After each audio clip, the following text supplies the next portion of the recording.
አዲስ አበባ ከተማም ከስሟ ጋር የሚዋደድ ገጽታና የከተማ ልማት ይኖራት ዘንድ ተፈጥሮ አብዝቶ የሰጣትም ከተማ ናት። በጉያዋ የሚገኙ ከ70 በላይ ወንዞቿ ለበጎ ስሟም ለመልካም ገጽታዋም አቅም መሆን የሚችል ጸጋን ይዘዋል። ይህንን የአዲስ አበባ ጸጋ ከስሟ ጋር ለማዋደድ ረዥም ጊዜን ጠይቋታል።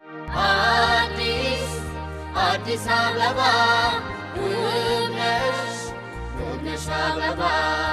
የአዲስ አበባ ከተማ አስተዳደር የከተማ ወንዞችን ህልውና በመታደግ ለከተማዋ ተመራጭነትና ምቹነት አቅም መሆን ይችሉ ዘንድ ትጋት ላይ ይገኛል። የአዲስ አበባ ከተማ ከንቲባም ወይዘሮ አዳነች አቤቤም በከተማዋ እየተገነቡ የሚገኙ የወንዝ ዳርቻ ልማት ፕሮጀክቶች ውስጥ የሁለት ወንዞችን ልማት ሂደትን ተመልክተዋል። ፕሮጀክቶቹ ወንዞቹና ዳርቻዎቻቸውን ከስጋትነት አላቆም የተሻለ የከተማ ስነ ምህዳርና ገጽታን ያላበሱ የዛሬ ትውልድ ታላቅ አሻራዎችን ብለዋቸዋል። ከንቲባ እነኚህ ወንዞች ላይ ሽታቸው እንኳን ጠጋ ብሎ ለመሄድ የማይቻል ነበር። የቆሻሻ መጣያ ናቸው።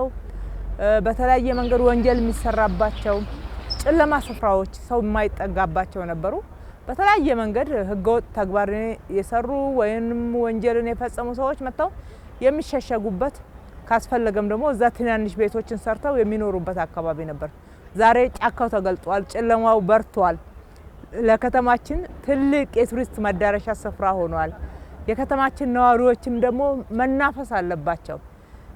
ለጤንነት በጣም አስፈላጊ ነው። ጤናማ አካባቢ ሆኗል። ውበትን ተጎናጽፏል። ፈጣሪ የተመሰገነ ይሁንና ሀገራችን የምናደንቅበት የአዲስ አበባን ወንዞች ዳርቻ እንዴት በጎበኘ ነው የሚያሰኙ መሰረተ ልማቶች ውጤታማ ሆነውልናል።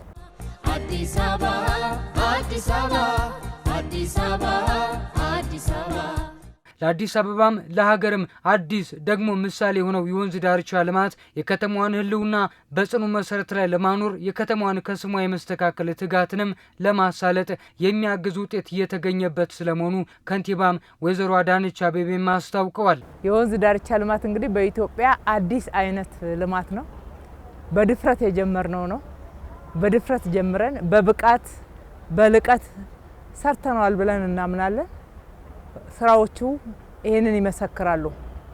እጅግ በጣም የሚያኮራ ለብዙ የከተማችን ነዋሪዎች የስራ እድል የፈጠረ አካባቢ ምህዳርን አፈርን ለመጠበቅ ስነ ምህዳሩን ለመጠበቅ በከፍተኛ ሁኔታ አስተዋጽኦ ያደረገና እንዲሁም ካሁኑ ጠፍተው ደርቀው የነበሩ ምንጮች እየመጡበት እየፈለቁ እየተገኙ ያሉበትን ተጨባጭ የሆነ ውጤት እያየን ነው።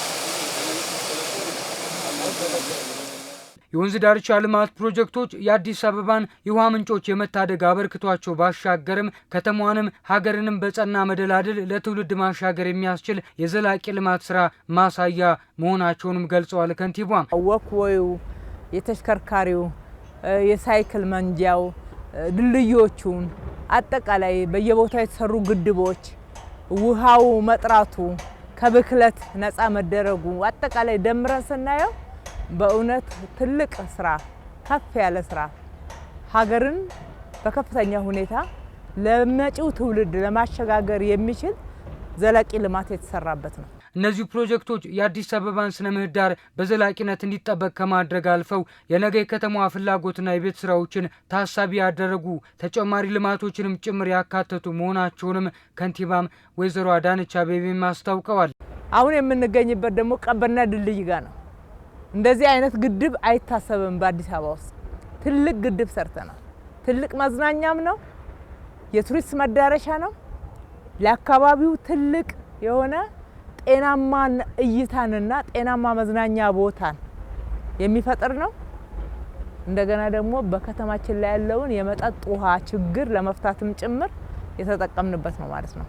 ትልቁ ግድብ ነው የሚሆነው በከተማ አይታሰብም ነበር አለ አዲስ አበባ ውስጥ። እንደዚህ ግን መስራት ማሰብ ብቻ ሳይሆን አስበን መተግበር ችለናል። ዋናው እንግዲህ ምናብ ነው የምንለው ለዚህ ነው። ፊት የማይሰጣቸው ለልማትም የተገለሉ የነበሩ የወንዝ ዳርቻዎች ዛሬ ላይ የብዙዎች አይን ማረፊያ ምቹ የአገልግሎት መስጫ ማዕከላት ሆነው መልማታቸውን የገለጹት ከንቲባም አልሚዎችና ባለሀብቶች እነዚሁን የለሙ ስፍራዎችና ጸጋዎቻቸውን ይጠቀሙባቸው ዘንድም ጥሪ አቅርበዋል። ውበቱ እንዲታይ ውበት ብቻ ሳይሆን ጤናማ እንዲሆን ከብክለት እንድንነጻ በዛ ውስጥ ሰዎች የስራ እድል እንዲያገኙ የቱሪስት መዳረሻ ሲሆን አሁን እዚህ አካባቢ በጣም ትልልቅ ሆቴሎች ናቸው የሚገነቡት። እነኛ አሁን የቀሩት ቤቶች ሳይቀር እዚህ አካባቢ ቤት ገንብተንላቸው ትልልቅ ሪል ስቴቶች አፓርትመንቶች የሚገነቡበት አካባቢ ነው የሚሆነው። አሁን ከዚህ በፊት አይፈለግም ነበር። አሁን ግን በከተማችን አንደኛ ደረጃ ነው። ብዙ አልሚዎች ወደዚህ ብትመጡ ሳትቀደሙ ጥሪ እናደርግላችኋለን። ይሄ ነገ የማይገኝ ስፍራ እንደሚሆን ምንም ጥርጥር የለንም። የመሃል ከተማውን ተብሎ የሚገለጽ አካባቢ ነበር። አሁን ዋናው መሃል ይሄ ሆኗልና እና ከዚህ በላይ ማልማት ይቻላል። ከዚህ በላይ ልንጠቀምበት ልናስውበው እንችላለን። እኛ በሰፊው ሄደንበታል። ከዚህ በላይ ደግሞ ለማላቅ ባለሀብቶቻችን የግል አልሚዎች ያስፈልጉናል ማለት ነው። ልክ ከእንጦጦ ፒኮክ በሰራ ነው መንገድ ያደረጋችሁትን ተሳትፎ ኑ እዚህም ሌላ ሁለተኛውና ሌላኛው አማራጭ ተፈጥሮላችኋል ማለት እወዳለሁ። 8 ዋና ዋና የአዲስ አበባ ወንዞችን ያቀፈውና 48 ኪሎ ሜትርን የሚሸፍነው የወንዝ ዳርቻ ልማት ፕሮጀክት ግንባታው እየተጠናቀቀ መሆኑን ያስታወቁት ከንቲባም ወይዘሮ አዳነች አቤቤም ይህንን የግንባታ ሂደት እያስተባበሩ ላሉ አመራሮች፣ በግንባታው እየተሳተፉ ላሉ ሰራተኞች እንዲሁም ደግሞ ለልማቱ ድጋፍ እያደረጉ ላሉ የከተማ ነዋሪዎች ምስጋና አቅርበዋል።